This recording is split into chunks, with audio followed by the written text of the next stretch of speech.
Good morning. Happy Wednesday. It's hump day. Woo! Should be, I just checked and I don't see any entry. So today should be the first day of Earl's criminal trial.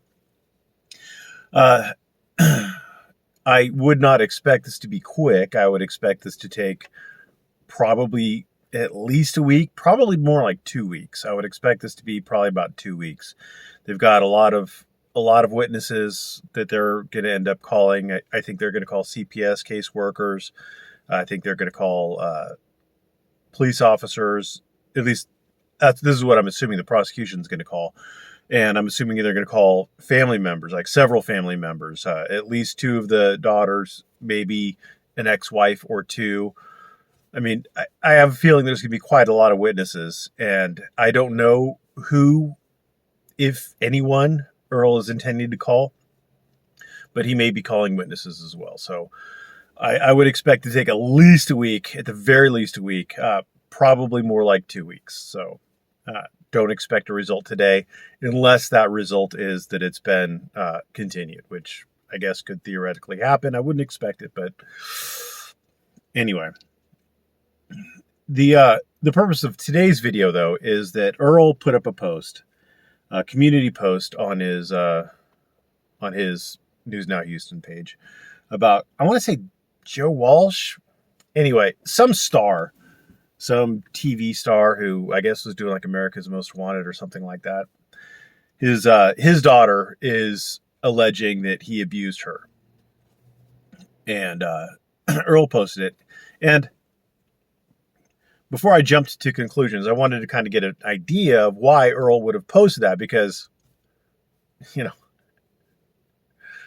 why would you do that if you were the one, if your daughter was accusing you, why would you post somebody else's daughter accusing them? Like, it didn't make sense to me.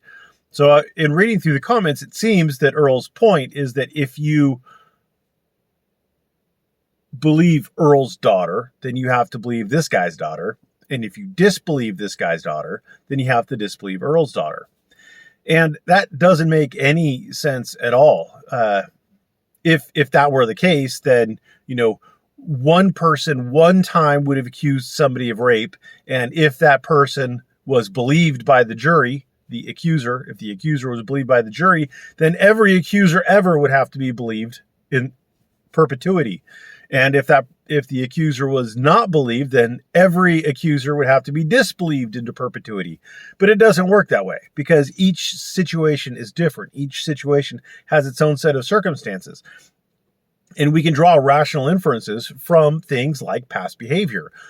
Now, we, as my audience, know that Earl has been convicted of at least one rape. We know he's been convicted of a rape.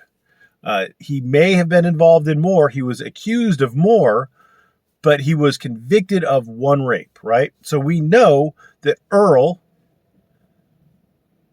can and has raped, forced himself on a person against their will for sexual relations. So we, as my audience and me, can draw an inference from that. Is Earl the kind of person who would or could force himself on one of his daughters against their will? That's one rational inference that we can make. Now, whether or not the jury is going to know about Earl's prior conviction as a rapist, I don't know. The judge is going to have to make a decision on that. I believe Earl's counsel's filed a motion to suppress Earl's past convictions, and the judge is going to have to determine whether or not it's more probative than it is prejudicial, whether or not it's going to give the jury more insight into Earl, or if it's going to prejudice them against Earl and say, well, obviously, you know, despite all the other evidence, if he's a rapist, then he must have raped his daughter or something. So that's going to be a call for the judge to make. It could go either way. I mean, it could go either way. The judge may say you can't talk about his past conviction. It was too far in the past. It was with an adult. It was with a non-family member. It's too distinct and separate to use in this particular case with a minor who's also his daughter. I mean, it could go either way. But we also have other facts from which we can draw conclusions. Like, it's not just one daughter who's making these allegations. It's at least two daughters, I think maybe three daughters, are making the allegations. Now, he's only going to trial on one of them, as far as I'm aware. But there are three daughters who are making the similar or same accusations, and you can use that. Now, you can also draw inferences from the fact that it happened a long time ago, and why weren't they making noises before this? You could also draw an inference from the youngest daughter was, I think, 3 when some of this stuff was going on. So you could draw inferences from that. Like, does she really remember? Can she really know? You can use that information in deciding whether or not you think Earl is guilty or innocent. You can think that. You can also draw inferences from the fact that there was apparently a CPS investigation at the time, and Earl wasn't charged with anything back then. You could draw an inference from that. You can draw an inference from the fact that Earl took a lie detector test and allegedly passed it. You could draw an inference from. I mean, there are lots of problems with lie detector tests. They're not going to work on a congenital liar, someone who breathes and lies when he breathes. I mean, it's just, Earl's a liar, so I wouldn't trust any lie detector test. I would assume that anything that Earl says is a lie, whether he's on a lie detector test or not. Because every time I turn around, the dude's lying. The dude, he lives in San Leon, whatever. He doesn't live in Harris County. I'm going to say that. He does not live in Harris County. When he filed his federal lawsuit against Leon Valley, he said he was a resident of Harris County, Texas. Why would you lie about that? It doesn't matter. Like, why would you lie about that? But he did. I mean, you know what county you live in. I mean, everybody knows what county they live in. If you're an adult, you know what county you live in. I mean, he even wrote his address, like Earl David Warden Pro Per. He wrote his whole address down, and then he swore that he was a resident of Harris County, Texas.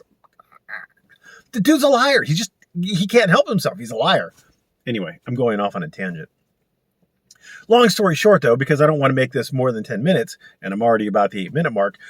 The long story short, though, is that every situation has its own facts that are associated with it, has its own set of circumstances from which a rational person can make a rational inference as to whether or not the accuser is lying or telling the truth, and whether or not the accused is guilty or innocent. And just because one person is accused and we believe that they're innocent, and another person is accused, we don't have to believe that they're innocent. We can draw a different conclusion based on the different facts and circumstances surrounding their accusation. So it was a dumb comparison for Earl to make. It was nonsense, and I hope he didn't persuade anyone by it. Thanks for watching. Have a great day.